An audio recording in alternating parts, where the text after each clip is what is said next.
সবাইকে নমস্কার। তো মিনুর খামারে সবাইকে স্বাগত।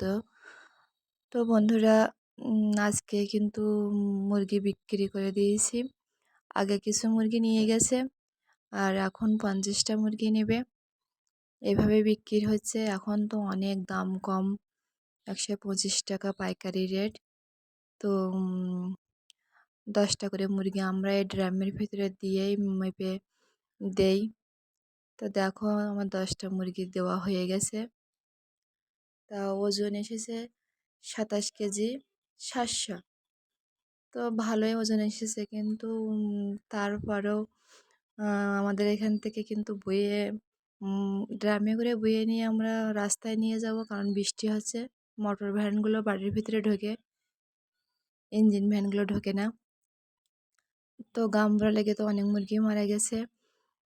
দামটাও যদি ঠিক একটু বেশি হতো তাহলে মনে হয় লাভের অংশটা একটু বেশি হতো। তো তারপরেও আমরা এইভাবে মুরগি বিক্রি করি। তো ড্রামের ভিতরে থেকে নিয়ে আরেক ড্রামে দিয়েছি। এবার আমি আরেকটা ড্রামে আরেকবার মুরগি ওজন দিয়েছি, আর 10টা করেই মেপে দিচ্ছি আমরা। তো বন্ধুরা দেখো কত দূরে খামার আমাদের, রাস্তা ছাড়া। আমরা, আমার দিদি আর আমি কিন্তু ড্রামে করে নিয়ে যাচ্ছি।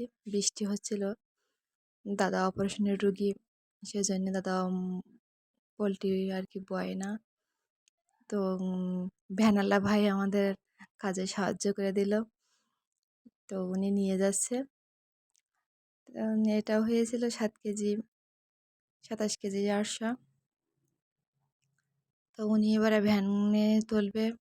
তো আমাদের রাস্তাটা খুব সুন্দর, পিচি রাস্তা, কিন্তু মোটর ভ্যান হলে বাড়ির ভিতরে যাই, ওখানে আমরা ইট দিয়ে রাস্তাটা বড় করে নিয়েছি। তো লোডের ভ্যান তুলতে গেলেও অনেক সমস্যা, সেজন্য উনি রাস্তায় রেখেছিল ভ্যানটা। তো ধন্যবাদ সবাইকে।